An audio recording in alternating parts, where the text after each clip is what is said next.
Did you ever play a Zelda game and you liked it but didn't know where to start or continue playing the series? Or have you not played any at all and you wonder where to start? Here is my list of which one you should start with and which timeline to go down in.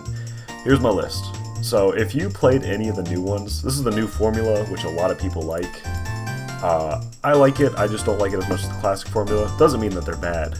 So if you started off playing Breath of the Wild and you went into this, and maybe you just did Breath of the Wild Tears of the Kingdom, the one that I would recommend next is going straight into Echoes of Wisdom and then going to Link's Awakening. The reason why is these are two of the ones that have the new formula where it's completely open world and you just go and do whatever. And if you like these, there's a good chance that you're not going to like the classic formula, which is a lot more linear. Doesn't mean that there's anything wrong with it, and you could like it anyways, so it's best to just go ahead and play until you don't like it and just go on to the next one on the list. So if you did these two and you really like it, the next one that I can recommend is Echoes of Wisdom. Reason why is this is the one that kind of mixes the two formulas and can kind of bridge you into the more linear structure and dungeons of the older classicer games. So if you play this one and you like it, go ahead and move on to Link's Awakening. This one is one that a lot of people like, even if they do not like the classic formula, even though this one is in the classic formula standard, because this game is just good. I recommend playing this on the Switch. Do not play it on the Game Boy. There's really no reason to play that anymore since this one just does everything correct. It upgrades it in the best extent, and there's no reason to play the original anymore. If you like all these, then you can actually go ahead and go on to the classic formula. Or if you played Breath of the Wild and just didn't like it, go ahead and start over here anyways. I recommend Ocarina of Time. It is probably, one of the best, if not the best, Zelda game. And it starts you off pretty good. It teaches you a lot of the lore without having to expect that you played the rest of the games. And it's really fun. A lot of people do like this, and it kind of holds up to this day as long as you play on the 3DS version. There really isn't much reason to play on the N64 version anymore, but if you can't find a 3DS, go ahead and just get an N64. You can get a Wii, you can emulate it on Switch. There's a lot of different ways to play this, and the N64 version is fine, it's just the 3DS version is much better. Depending on how much you like this or not, you can go ahead and move into Majora's Mask or A Link Between Worlds. If you liked linear, but you didn't like a lot of the fact that Ocarina of Time is kind of slower, go ahead and hop into Link Between Worlds. It's one of the quicker Zelda games, and it moves very fast, but not in a way where it feels rushed. The pacing on this is very good, as is for most of the 2D games, and it feels really good to play, and you can knock it out in about 15 hours. It's pretty good. If you did like the way Ocarina of Time is structured, go ahead and jump into Majora's Mask. Now, after you play one of these, go ahead and play the other to figure out if you like the 2D style more or the 3D style. After that, continue on to one of these. If you like the 3D style more, go ahead and jump into Wind Waker. I think that this is the next one to jump into as it follows the aftermath of the Hero of Time, which is in Majora's Mask and Ocarina of Time. So you can kind of understand a little bit of the story beats there, and it's also just really fun. This is probably the next best 3D Zelda game in my opinion. Again, this is all my opinion. Every person's going to have a different experience, but this is just ones where I find more people are willing to jump into the next one rather than if you just throw them at like the original Legend of Zelda. It's a little bit harder for them to get into. If you like the 2D ones, go ahead and jump into Link's Awakening, assuming that you have not played that one already. Next up, we have Minish Cap, which is the probably next best 2D one, and Skyward Sword. Skyward Sword is one that some people like and some people just straight out hate. So if you find yourself just not enjoying this one, you can go ahead and move on to the next one. If at any point during any of these games you don't like them, just move on to the next one in the timeline that I've laid out here for you. It'll make it a lot easier to try just kind of make sure that you don't get lost up into a lot of the older timelines, the older game stuff where new players just cannot understand it at all.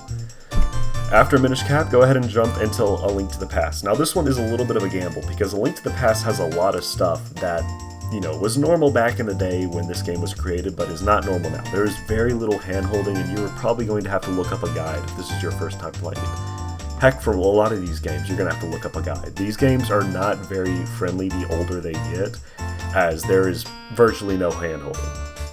But those are my two lists.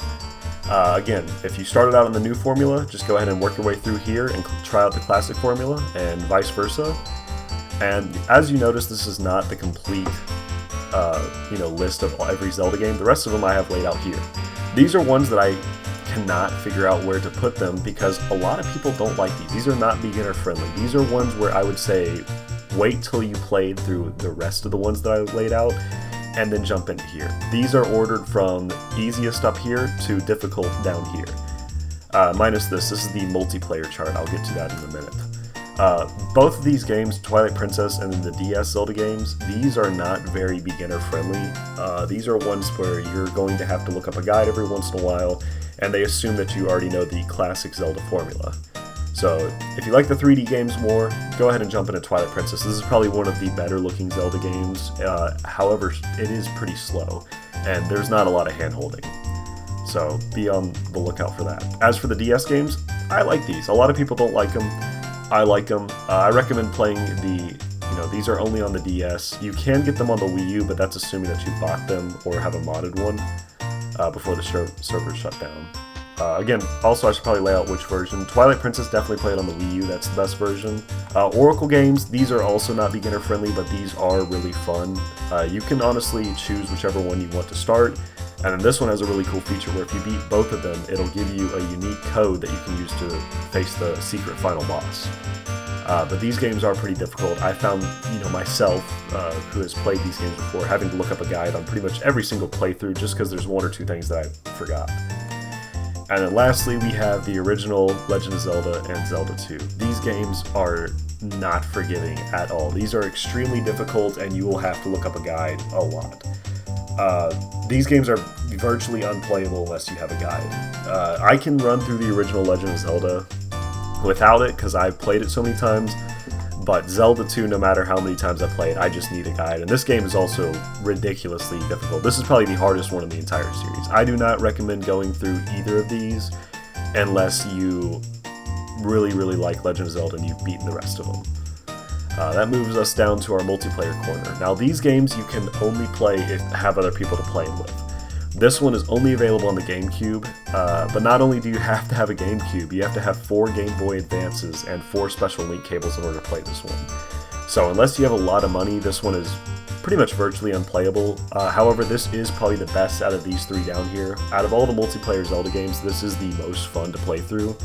So if you and your buddies just want to have a really fun time, this is kind of worth it to sink your money into to get, but it's going to cost a good amount, and then that's not even guaranteed that you like it. So again, this is one that I would only take if you just really like Zelda games and you're trying to beat and complete all of them. This one is only available for the Game Boy Advance. It is a Link to the Past, and it came with 4 swords, which is kind of a more watered down version of this. It's a little bit more it's a little bit different. I personally prefer 4 Swords Adventures better. This one is still okay. They did add this to Nintendo Switch Online, so if you do want to play this, you absolutely can play it through Switch Online, and that's a little bit better. And then Triforce Heroes is just the weaker of this. You can only have 3 people, and then it's only available on 3DS, and the servers just shut down for it. So this one is just kind of, it's kind of hard to play, and then it's also not really worth it. It's not really the most fun. It actually can get very boring at times. With these games, even though you're playing as a team, there's still stuff you can go do on your own. This one is very, very constricted on what you can do by yourself, which is pretty much nothing.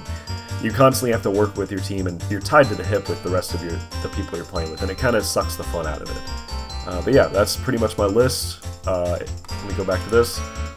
Let me know in the comments if you tried this out, and if you played no Zelda games at all, I think that this is a really good place to start. If you played 0 of them, I do recommend starting out with a new formula. This is a little bit more similar to games that have come out in recent times. So if you like, modern games, this is probably going to suit you a little bit better. Ocarina of Time is kind of, it doesn't really fit with a lot of the new stuff, so it's better to ease people into this route. That being said, these 3 games right here are top 5 Zelda games and probably, some of my favorite games of all time. So they are good. None of these games on this front page I think are bad. It's these that give some people some issues. That's why I say, if you complete this timeline and really, really like all of them, you can go over here and just pick and choose which ones you want to start with. All of these aren't really timeline driven, except for, like I said, if you play Phantom Hourglass first, and then go into Spirit Tracks, and then obviously start out with Zelda 1 and go into Zelda 2. This one doesn't really matter. But yeah, that's pretty much my list. Let me know if this works for you, and yeah, that's pretty much it. Bye!